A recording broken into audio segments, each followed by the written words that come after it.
नमस्कार दोस्तों, HRDIS में आप सभी का स्वागत है। आप सभी लोग कैसे हैं? आई होप आप सभी लोग अच्छे होंगे और अपनी पढ़ाई को अच्छे से कर रहे होंगे। देखिए, सबसे पहले तो कल 15 अगस्त है, स्वतंत्रता दिवस है और स्वतंत्रता दिवस की पूर्व संध्या पर आप सभी लोग को बहुत बहुत शुभकामनाएँ हैं। देश के प्रति आप सभी लोग अपनी सच्ची श्रद्धा और समर्पण को रखते हुए देश के काम आएँ और देश के विकास में अपना योगदान दें। और 14 अगस्त, जैसा कि आप सभी लोगों को पता है कि आज ही के दिन भारत पाकिस्तान बंटवारे की बात हुई थी और पाकिस्तान के रूप में एक नया राष्ट्र बना था और भारत स्वतंत्र हुआ था 15 अगस्त 1947 के दिन पूरी तरीके से।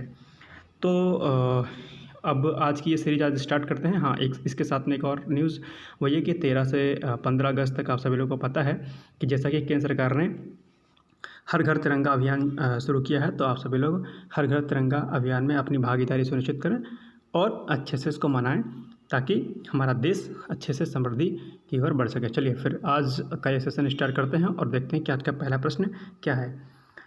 देखिए, पहला प्रश्न आज का ये है कि मून मिशन लूना 25 निम्नलिखित में से किस देश के द्वारा लॉन्च किया गया है। ठीक है, तो इसका जो राइट आंसर है वो है रूस के द्वारा मिशन लूना 25 यानी कि 25 लॉन्च किया गया है। आइए इसकी व्याख्या देखते हैं कि मून मिशन लूना 25 रूस द्वारा लॉन्च किया गया है। लूना 25 का मुख्य उद्देश्य क्या है कि चंद्रमा की सतह पर जाकर ऑक्सीजन की खोज करना सबसे महत्वपूर्ण बात है, इसका जो मुख्य उद्देश्य है। साथ ही साथ इसके आंतरिक संरचना यानी कि जो इसका इंटरनल स्ट्रक्चर होगा, ठीक है, उस इंटरनल स्ट्रक्चर के बारे में रिसर्च करना है। यानी कि चंद्रमा पर, मून पर ऑक्सीजन ओ लेवल यानी कि O2 लेवल कितना है, कैसे है, और साथ साथ में जो इसका जो सरफेस है मून का, उसके इंटरनल स्ट्रक्चर के बारे में पूरी तरीके से रिसर्च करना है। तो ये मून जो आपका है मून मिशन लूना 25, ये इसका मुख्य उद्देश्य है।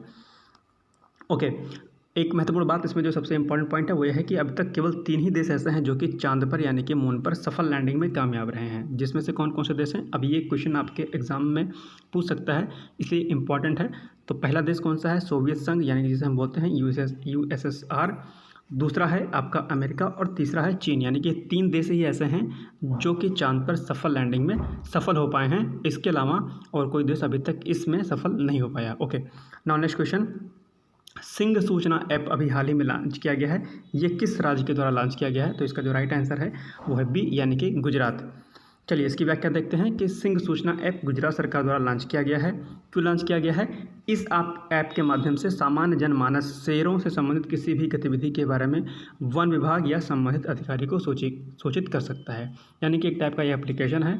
तो अगर यानी कि जो लायंस होंगे, सिंह होंगे, उनके बारे में कोई भी गतिविधि एक सामान्य जनमानस को, यानी कि जो भी उस फॉरेस्ट के आसपास रहने वाले लोग होंगे या कहीं भी रहने वाले लोग होंगे, अगर सिंह से संबंधित यानी कि लायन से संबंधित कोई भी उनके पास कोई डेटा आता है, कोई भी सूचना उनको प्राप्त होती है, तो सीधे वो उस अधिकारी को, संबंधित अधिकारी को, वन विभाग के या वन विभाग को सीधे ही संपर्क कर सकते हैं। तो ये अपने आप में बहुत अच्छी योजना है, आप सभी लोगों को पता होगा। और सिंह गिर जो राष्ट्रीय उद्यान है उसमें सिंह पाए जाते हैं, आपको ये भी पता होगा। ठीक है, चलिए नेक्स्ट क्वेश्चन। विभाजन विभीषिका स्मृति दिवस, देखिए मोस्ट इंपॉर्टेंट क्वेश्चन है, बहुत अच्छा क्वेश्चन है ये।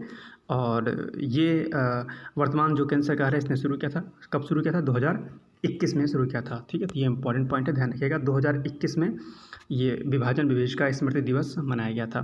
तो ये पूछा है क्वेश्चन कि विभाजन विभीषिका स्मृति दिवस कब मनाया जाता है। ठीक है, तो इसका जो राइट आंसर है वो है 14 अगस्त को, यानी कि आज ही के दिन विभाजन विभीषिका स्मृति दिवस मनाया जाता है। आइए व्याख्या देखते हैं इसकी कि विभाजन स्मृति दिवस, विभीषिका स्मृति दिवस हर साल 14 अगस्त को मनाया जाता है। इस दिन की शुरुआत 14 अगस्त 2021 में की गई थी। ठीक है, यानी कि आज के 2 साल पहले विभाजन विभीषिका स्मृति दिवस स्वतंत्रता के बाद भारत पाकिस्तान बंटवारे में मारे गए लोगों की याद में मनाया गया था। यानी कि जब बंटवारा हो रहा था तो आज के दिन काफ़ी लोग बेघर हो गए थे और काफ़ी लोग मारे गए थे, तो उनकी याद में आज ये दिवस मनाया जाता है। बहुत अच्छा दिवस है, वर्तमान सरकार का काफ़ी अच्छा कदम है।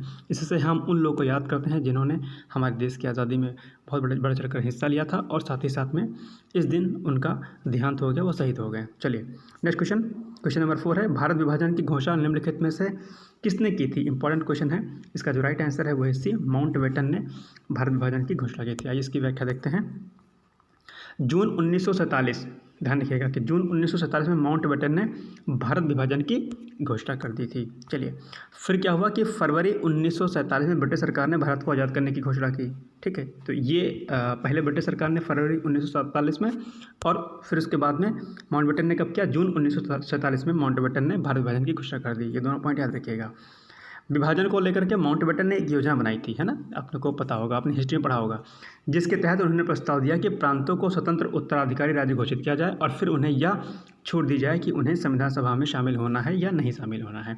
इस योजना को क्या कहा गया था, डिकी वर्ड प्लान कहा गया था। आपके एग्जाम में ये डिकी वर्ड प्लान ही पूछ लेगा कि बताओ डिकी वर्ड प्लान किसे कहा जाता है। ठीक, तो इस माउंटबेटन योजना को ही क्या कहा गया था, डिकी वर्ड प्लान कहा गया था। ठीक है, फिर जुलाई 1947 यानी कि जुलाई 1947 में ब्रिटिश पार्लियामेंट ने इस योजना को पारित कर दिया और अंतोगत्वा आपका जो देश है वो 15 अगस्त के दिन स्वतंत्र हो गया था। ठीक है, चलिए नेक्स्ट क्वेश्चन, नागासाकी दिवस मनाया जाता है, कब मनाया जाता है, अभी 9 अगस्त को मनाया जाता है, अभी हाल ही में मनाया गया है 9 अगस्त। क्यों मनाया जाता है, क्योंकि अमेरिका ने जापान के 2 शहरों पर क्या की थी, परमाणु बम से हमला कर दिया था। कौन कौन से 2 शहर थे, आपका पहला शहर था आपका कौन सा, हिरोशिमा, और दूसरा शहर कौन सा था, नागासाकी था। तो 2 शहर थे, दोनों शहरों पर परमाणु बम से हमला किया गया था। आइए इसकी व्याख्या देखते हैं।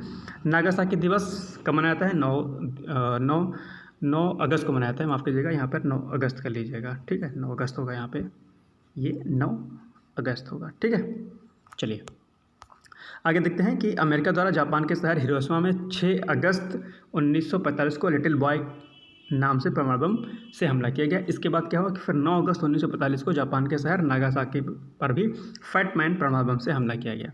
ठीक है, इस हमले में लाखों लोग मारे गए थे। इस दिन की ही याद में हर साल 9 अगस्त को नागासाकी दिवस मनाया जाता है, ध्यान रखिएगा, इंपॉर्टेंट क्वेश्चन है। चलिए नेक्स्ट क्वेश्चन, हाल ही में मुस्क बुद्जी नामक चावल को जीआई टैग प्रदान किया गया है, और दरअसल यह मुस्क बुद्जी नामक चावल किस राज्य से संबंधित है, जो इसका राइट आंसर है वो है डी, यानी कि कश्मीर राज्य से संबंधित है। हाल ही में कश्मीर के मुस्क बुद्जी नामक चावल को जीआई टैग यानी कि भौगोलिक संकेतक भी इसे कहा जाता है, भौगोलिक संकेतक प्रदान किया गया है। और 1970 के दशक में इस चावल में ब्लास्ट नामक रोग लग गया था। ठीक है, तो अब ये रोग आप ध्यान रखिएगा, पूछ सकता है कि मुस्क बुद्जी चावल में कौन सा रोग लगा था, तो ब्लास्ट नामक रोग लगा था। और इसके कारण क्या हुआ था, इसकी जो पैदावार है यानी कि जो इस चावल की जो प्रोडक्शन है वो क्या हुआ था, प्रोडक्शन लेवल इसका डाउन हो गया था। फिर साल 2007 में यानी कि 2007 के ईयर में क्या हुआ, इसकी जो प्रोडक्शन को, इसकी उत्पादन क्षमता को बढ़ाने के लिए काफ़ी प्रयास किया गया, और एटलीस्ट क्या हुआ कि इसकी जो उत्पादन क्षमता है यानी कि जो इसकी प्रोडक्टिविटी है वो क्या हुई, बढ़ गई। और अब इसके लिए अब किसान इसकी पैदावार काफ़ी अच्छे तरीके से करते हैं, और इसीलिए इसको जीआई टैग अभी हाल ही में प्रदान किया गया है। अब आज का प्रश्न है कि जल जीवन मिशन के पूर्ण होने का लक्ष्य कब तक है, यानी कि जल जीवन मिशन का लक्ष्य केंद्र सरकार ने कब तक धारित किया है, कब तक इसको पूरा करना है। आपके ऑप्शंस हैं 2024, 2025, 2026, 2030। कमेंट बॉक्स में जाइए और अपने आंसर को दीजिए।